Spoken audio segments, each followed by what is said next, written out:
आज हम बात करेंगे परसेंटेज पार्ट 2। जिन्होंने पहला पार्ट नहीं देखा हो वो उसको देख लें, है ना। इसी में मिल जाएगा आपको। आज कुछ सवाल के थ्रू नई कंसेप्ट को समझने की कोशिश करेंगे। पहले टर्म्स पे पहले जो पार्ट में अपन ने समझा था कि परसेंटेज इंक्रीज होता है तो उसको कैसे निकालते हैं, कितना परसेंटेज से कितना अफेक्ट हुआ। आज थोड़ा सा उसका जस्ट अपोजिट। तो पहला सवाल अपन करते हैं।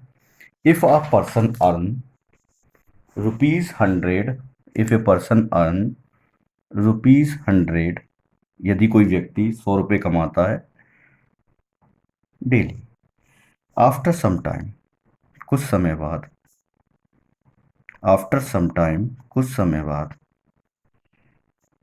हिज इनकम, हिज इनकम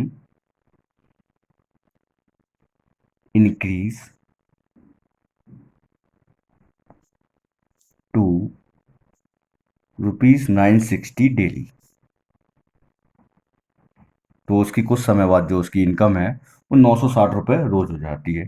तो बताएं what percent of his income, of his income increase. पहले क्या था, परसेंटेज इंक्रीज थी और अपन को अमाउंट बताना था। अब हमें कितनी इंक्रीज हुई है उसकी अमाउंट दे दी है और आपको बताना है कि कितने परसेंट उसकी सैलरी बढ़ी। तो इसके लिए एक फॉर्मूला होता है। यहाँ पर हमको क्या निकालना है, परसेंटेज ग्रोथ, यानी जो वृद्धि हुई है। परसेंटेज ग्रोथ हिंदी में वृद्धि है ना, परसेंटेज वृद्धि निकालने के लिए। तो टोटल ग्रोथ, तो टोटल ग्रोथ यानी कुल कितनी वृद्धि हुई है। तो इसके लिए अपन क्या करेंगे, जो इनिशियल है उस अमाउंट में से इसको माइनस कर लेंगे। टोटल ग्रोथ निकालने के लिए क्या करेंगे अपन, 960 जितना ये बढ़ा है अमाउंट उसमें से 800 को माइनस करेंगे तो कितना आ जाएगा, 160। ये इसकी टोटल ग्रोथ आ जाएगी। परसेंटेज 100 पे निकाला जाता है, 100 अपॉन इनिशियल वैल्यू यानी प्रारंभिक मान, जिस पे हमको कितना बढ़ा है वो निकालना है। तो इसको कैसे सॉल्व करेंगे देखते हैं। तो टोटल ग्रोथ कितनी होगी, 160 रुपये, परसेंटेज 100 पे, और शुरू में कितने रुपयों पे बढ़े उसके, 800 रुपये पे। तो इसको कैसे करेंगे, जीरो से जीरो कैंसिल, इस जीरो से ये जीरो कैंसिल, 8 बन जाए 8, 8 2 जा 16। तो जो उसकी जो इंक्रीज हुई है, जो उसकी सैलरी या जो वेज जो इंक्रीज हुआ है वो कितना हुआ है, 20%। ऐसे ही एक और एग्जाम्पल करते हैं, सेकंड एग्जाम्पल। तो इसके तरह आप भी कई सारे एग्जाम्पल, मैं कुछ एग्जाम्पल देता हूँ, है ना। एक व्यक्ति, इसी को चेंज करके लिख सकते हैं, एक व्यक्ति 500 रुपये रोज कमाता है, कुछ समय बाद उसकी इनकम 600 रुपये रोज हो गई। तो बताइए उसने कितने परसेंट इनकम इंक्रीज की। ऐसे ही एक और सवाल, एक व्यक्ति 900 रुपये रोज कमाता है, कुछ समय बाद उसकी आमदनी 1000 रुपये हो गई। तो बताए कितने परसेंट उसकी इनकम इंक्रीज हुई। तो आप ऐसे सवाल कर सकते हैं। एक और इसी की तरह का मैं एग्जांपल लेता हूँ। द कॉस्ट प्राइस, है ना, कोई एक ऑब्जेक्ट है, कोई एक वस्तु है, उसकी कॉस्ट प्राइस 1500 रुपये है। कितनी है, 1500 रुपये। अब कुछ समय बाद, कुछ समय बाद जो उसकी प्राइस है उसी ऑब्जेक्ट की,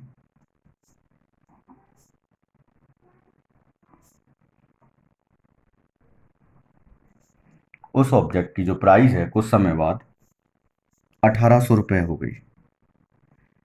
तो बताएं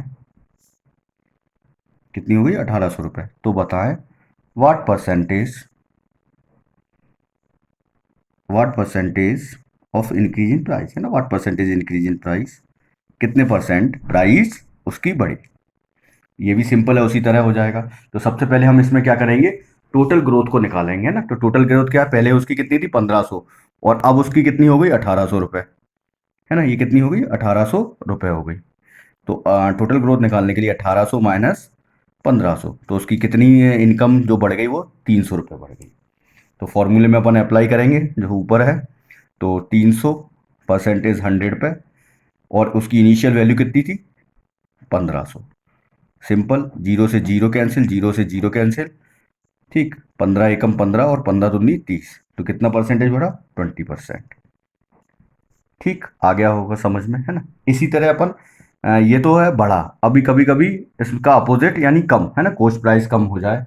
जैसे कोई चीज़ 100 रुपये की और वो 90 रुपये में बेचे, तो उसके लिए क्या करेंगे, तो उसके लिए भी ऐसे ही सेम फॉर्मूला है, बस उसमें थोड़ा सा चेंज होगा। फॉर्मूला क्या हो जाएगा, देखिए एक एग्जांपल लेते हैं इसी के बेस पर और करने की कोशिश करते हैं।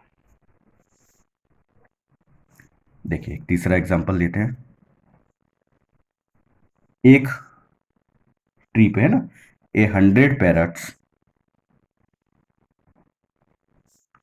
Is sitting on a tree, यानी एक कोई पेड़ है उस पर 100 तोते बैठे हैं। आफ्टर सम टाइम है ना, कुछ समय बाद, एंड आफ्टर सम टाइम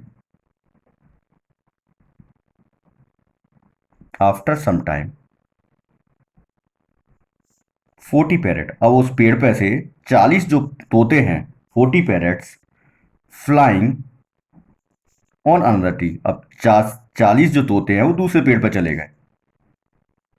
तो बताएं what percent of parrot decrease on the tree, तो कितने कम हो गए तोते। लेकिन ये यहां पर किस में पूछ लिया, ये तो अपन को पता है कि 40 तोते कम हो गए, 40 तोते दूसरे पेड़ पर चले गए, लेकिन इसमें क्या पूछा है, what percent of parrot decrease on the tree. तो इसके लिए सेम फॉर्मूला यही होगा, यहां पर परसेंटेज डिक्रीज आ जाएगा यानी कमी, डिक्रीज माने कमी, इक्वल्स आपका वही टोटल डिक्रीज कितनी कमी आई, इनटू 100, परसेंटेज 100 पे, अपॉन आपका इनिशियल वैल्यू, सेम वही फॉर्मूला, प्रारंभिक मान, इनिशियल वैल्यू माने प्रारंभिक मान, है ना। कुछ बच्चे हिंदी मीडियम के होंगे तो थोड़ा सा दिक्कत है इसलिए बात। तो इसमें क्या करेंगे अपन, अब टोटल डिक्रीज कैसे, 100 माइनस क्या करेंगे अपन, 40 है ना। तो वैसे तो अपन ने दिया ही ना, तो यहाँ पर 100 - 40 नहीं लगेगा, यहाँ पर कितने तोते हो गए कम, 40 तोते कम हो गए, है ना। तो यहाँ पर ये नहीं लगेगा कि इसके लिए 100 - 40 करेंगे, है ना।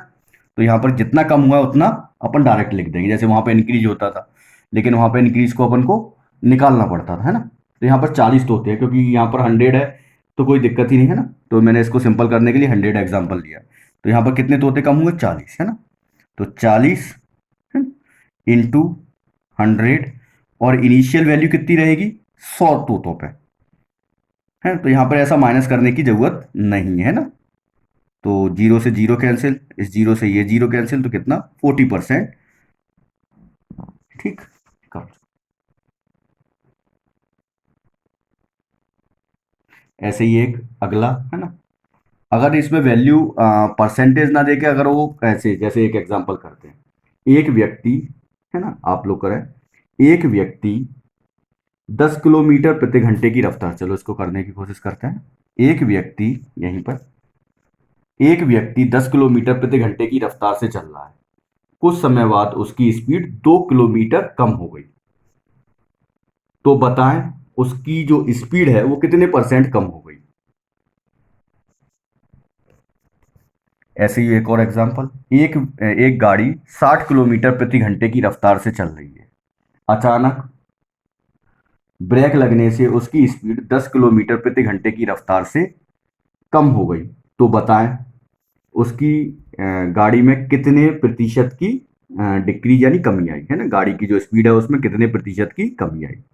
ऐसे कुछ सवाल हैं जो आप कर सकते हैं। धन्यवाद, और कोई भी सुझाव हो तो आप जरूर दें। Okay, thank you.